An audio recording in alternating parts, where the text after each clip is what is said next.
Thank you for coming today. My name is Brian Wolfer. I'm with the Oregon Department of Fish and Wildlife. As you know, yesterday we shot and killed a cougar that we believe may be responsible for the attack of Diana Bober. We do not yet have confirmation that this is certainly to that animal, but we believe it's a strong possibility. On Thursday, when our crews really started our on-the-ground searches hard, we thought it was very important that we started at the actual site of the attack.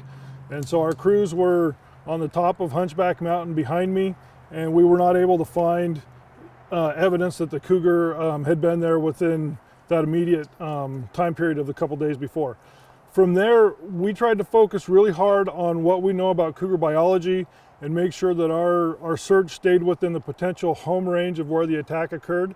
And so yesterday our crew started on an area to the west, and at first thing in the morning those crews started in with both mules again and a pack of trained cougar hunting dogs.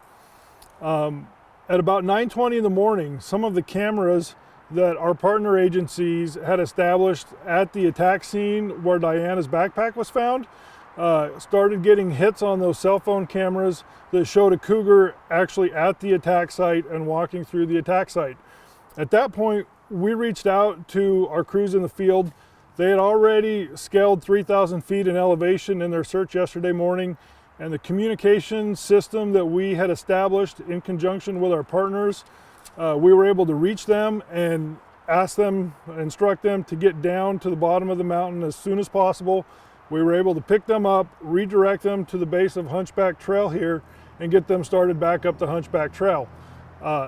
It was truly a Herculean effort on their part, and they were able to climb an additional 2,500 feet to get to the top of that trail. At that point, we were about 3 hours behind the cougar that was on the photos.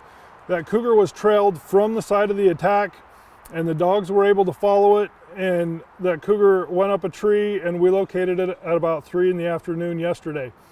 Where that occurred was in very, very rugged terrain, approximately halfway between the top of the ridge and the Salmon River drainage on the other side. The cougar was killed because we believed there was a strong possibility this could be the responsible animal. At that point, our emphasis became an effort to conserve evidence and make sure that we could try to determine for certain whether or not this is in fact the animal that attacked Diana. So our crews gathered the most minimal information about the animal that we needed, specifically what was the gender, which is a female. This was an adult female. And then we confirmed that she is not lactating, so we knew we did not have a situation with orphaned kittens. At that point, the cougar's carcass was placed in a body bag that was sealed up so we could avoid introducing any contamination. We had to scramble crews and get that cougar down off of the mountain, rush it to the airport where it was loaded on a Oregon State Police plane and flown down to Ashland to the U.S. Fish and Wildlife Service's Forensics Laboratory. We're still awaiting results that we hope to tell us whether or not this is in fact the animal that attacked Diana. And when we get those results, we will let you know. At this point, our operations are still continuing. We knew when we started this that we were very far behind the animal that attacked Diana. We had a significant time lag there, and we need to ensure that that time lag doesn't continue. Our operations have obviously changed for today. Our crews yesterday were pushed to the very extent of what they could do, both our human crews and our animal crews. We reached a point yesterday where we didn't feel we could continue to have crews riding our mules, and our mules were led by halter off of that mountain. And today is a day where those crews just cannot safely be out here. And so today we do not have dogs on the ground. We are not actively pursuing a cougar, but we are looking at options to determine whether or not there is any additional cougars in this area that we think could also be responsible. And so those efforts are going to continue, and we're going to adjust as we need to until we get confirmation that we have the animal responsible. So at this point, I've got to say, I am unsure if another cougar will be killed.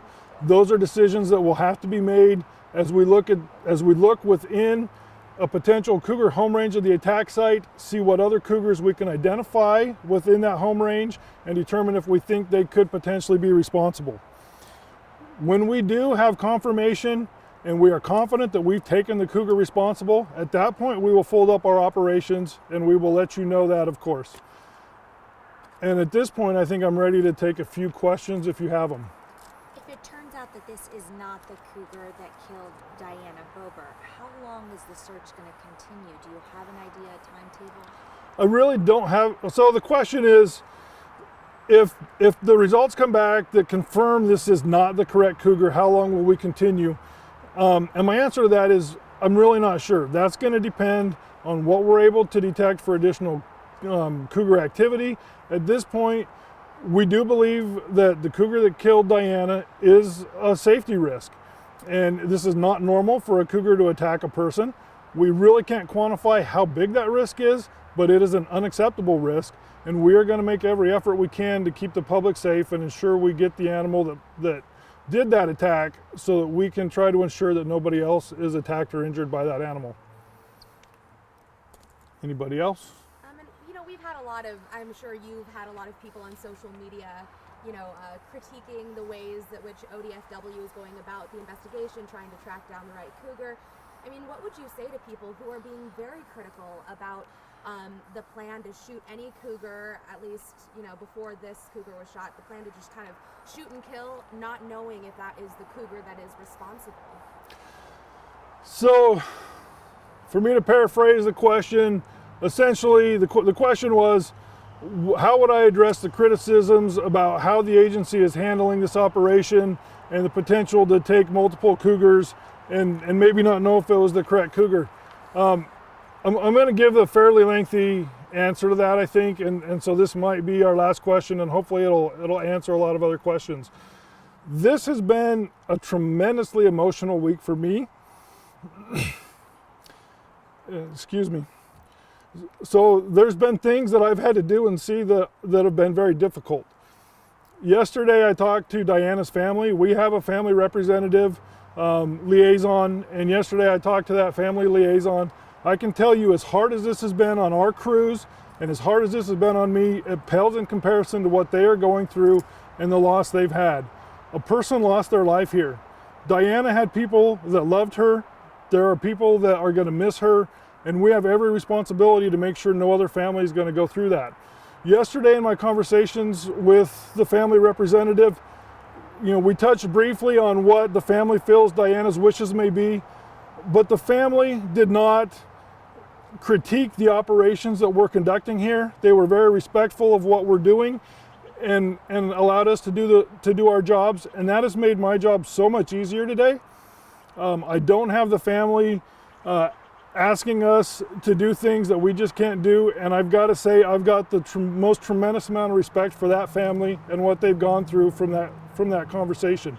What I told them and what I would tell the people of Oregon is that we have to ensure that no other family is going to go through what they go through. I truly hope, sincerely hope, that the actions that we've taken so far and that the actions that we may have to take in the future do not cause them any unnecessary heartache and pain because they've been through enough. But at the same time, my number one priority has to continue to be human safety above anything else. That's the safety of my crews, that's the safety of the people on the mountain, that's the safety of the public. And so I have to continue on until we capture the offending animal, so that I can be certain that I was not derelict in my duties, did not take this situation seriously enough, and I'm not here at some point in the near future doing the same activity with another family suffering the pain they suffered. And that is what's going to drive my operations until we're confident that we've got the offending animal. And I'm sorry, but with that, I'm going to have to leave and get back to my team.